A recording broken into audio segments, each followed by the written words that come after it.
Hi, so my name's Jessica Giampaolo, and I decided to do my social media marketing plan for the Walt Disney Company. So in this presentation, we're going to have a history of the company, competition against Universal Studios and Viacom Entertainment, the Dream Big Princess campaign, the target audiences, SWOT analysis, smart business objectives, and the big idea. In 1923, Walt and Roy Disney came together to produce a miniseries, and from then on it became a cartoon studio. But as time went on, it obviously expanded and got more intensive as society did the same. In 1955, the company expanded into the realm of entertainment, most especially amusement parks, and the first one was Disneyland in California. Walt Disney passed away in 1966, 5 years before Walt Disney World opened in Orlando. The company launched the Disney Channel in 1980, so it got them back to getting more on television, and the development of more subdivisions and studios occurred. And at the bottom there, I just have 3 examples of the major purchases that the Walt Disney Company has made within the past little over a decade. So with a good company comes good competition. So the first competition we have is Viacom Entertainment, and they actually own the Nickelodeon channel, and both companies share the mission statement of trying to achieve compelling entertainment for their audiences. The Disney Channel and Nickelodeon produce content for children, and as you can tell there in a 2015 statistic, they actually were really close in the amount of viewers that they had. And Universal Studios, they're a big threat to our company's tourism revenue, only because if you go online, you'll find a bajillion articles and forums about people going between the pros and cons of each park to figure out which park they want to go to. This is the latest marketing campaign that Disney had. It's called the Dream Big Princess campaign. What it does, it's a global series that highlights empowered women in various career fields. So it's 20 role models from 13 different countries. And it kind of connects to traditional Disney princess stories that their dreams came true. But the difference is that these women are STEM workers. So what makes this unique is that there's 21 aspiring filmmakers on the project to let them get experience. And we hope from this campaign that future generations can believe that any dream can happen. And the target audience is the young girls. And this is a unique way to set ourselves apart from our competition. My first target audience is my demographic audience, which is families. So Walt Disney made an effort to include all members of the family as a part of his audience because he wanted to entertain the adults that would watch the animations with the children. So he kind of wanted to make it enjoyable for the parents that kind of are stuck watching the same stuff as their kids.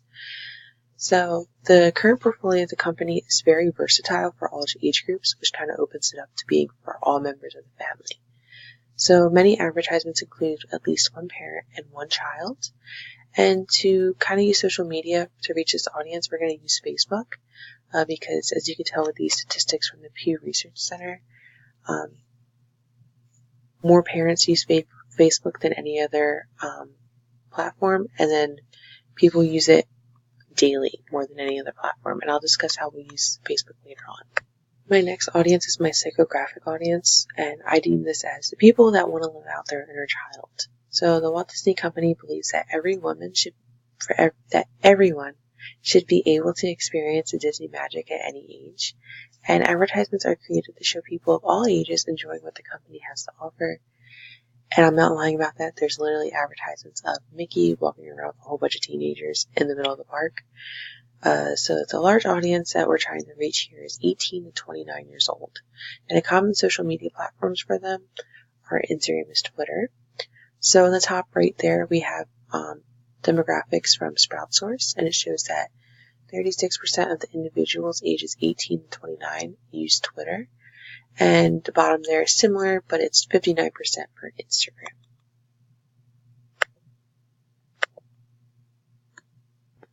Right here, I have my SWOT analysis and my smart business objectives. So I kind of go more in depth with the SWOT analysis in my paper. But for the business objectives, we have Disney's trying to maximize their profits like every other company out there. So we're trying to eliminate the middleman to maximize the profits. And the big way that we're doing this is through our digital streaming service coming out. So instead of having to pay Netflix or Hulu to show our work, we can have our own platform where people pay us to see our work. And then another way we're trying to maximize profits is we're going to merge segments of the company's business offices together. And this has already been happening, but we're hoping to get it all done by the year 2020. And with that, we can allocate our budget more evenly amongst everybody.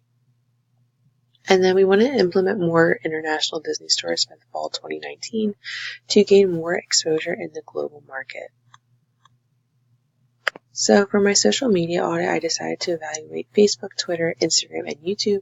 So I discussed the Walt Disney Company's usage, the consumer's usage, as well as the competitors' usage.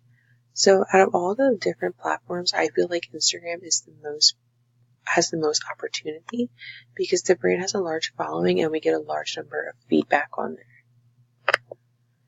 And this is for the consumers. And what I found unique was the YouTube area right here is that consumers are able to share videos of their experiences at a park in a vlog style.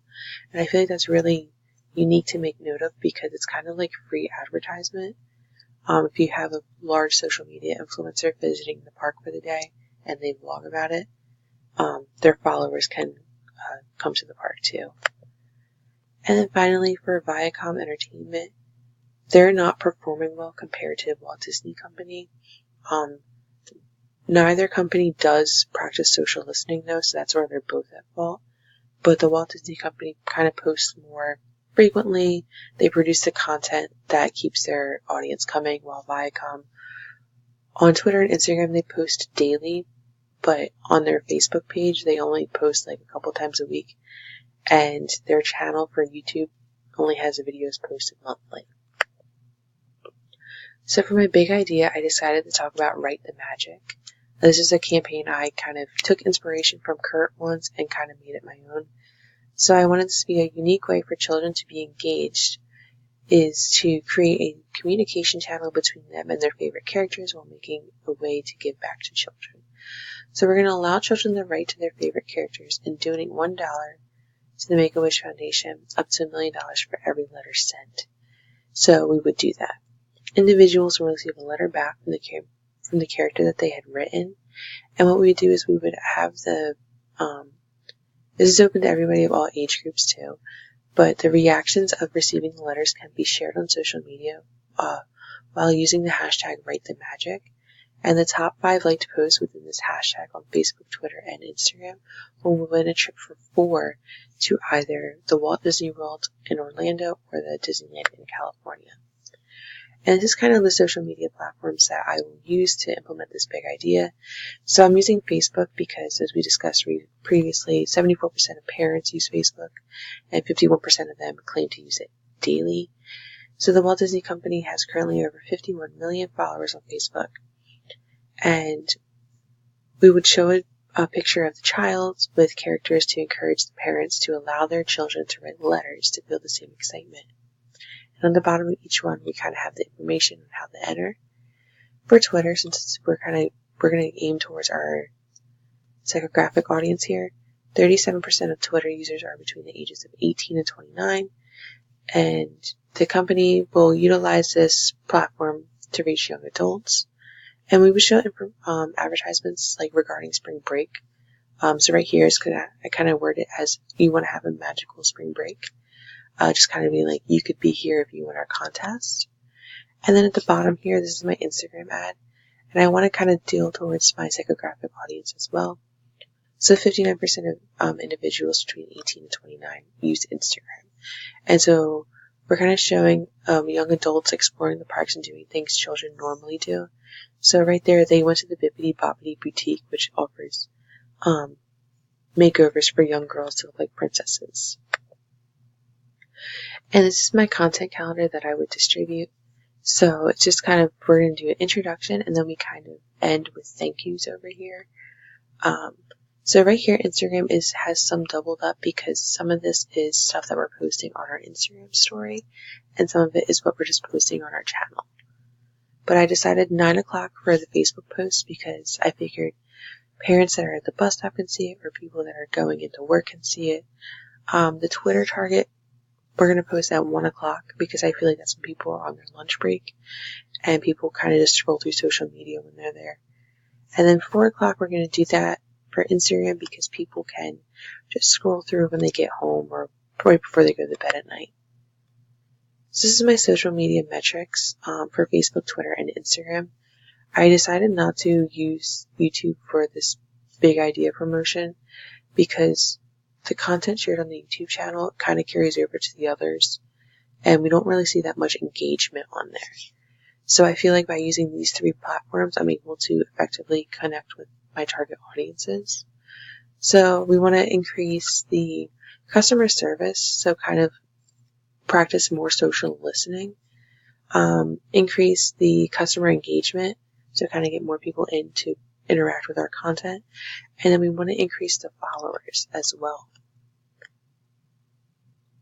And that's it. And then in my presentation thing right here, I kind of set up my I did the charts and I did analysis as well.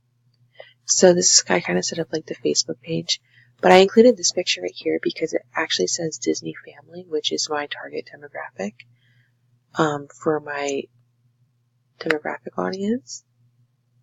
And then this is how they kind of lay out their Twitter page. It kind of is in order and everything kind of goes together with the yellow.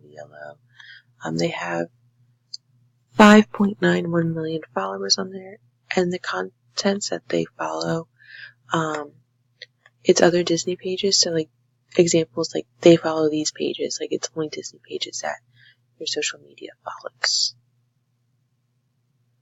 And then this is what their Instagram page looks like. They use Instagram stories, so they do like red carpets and everything like that. So there's a story for that. They do not use the like Instagram live feature or the Instagram polls. They have not advanced it to that yet. But most of the content on their Facebook, Twitter, and Instagram page is just promotional content for upcoming works.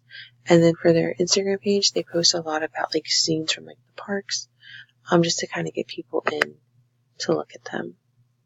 And then finally, this is the YouTube channel. We have an example of the Dream Big Princess and the how they group their series together.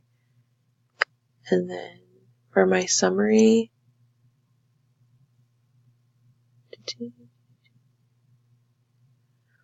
I kind of just discussed that so like Disney has evolved over time to stay up with the markets, and time will only tell if they can keep up with the technology and increase all of that. But with being a company that is growing larger over time, the actions taken now by the Walt Disney Company will secure the company's success with the future tech-savvy generations to follow.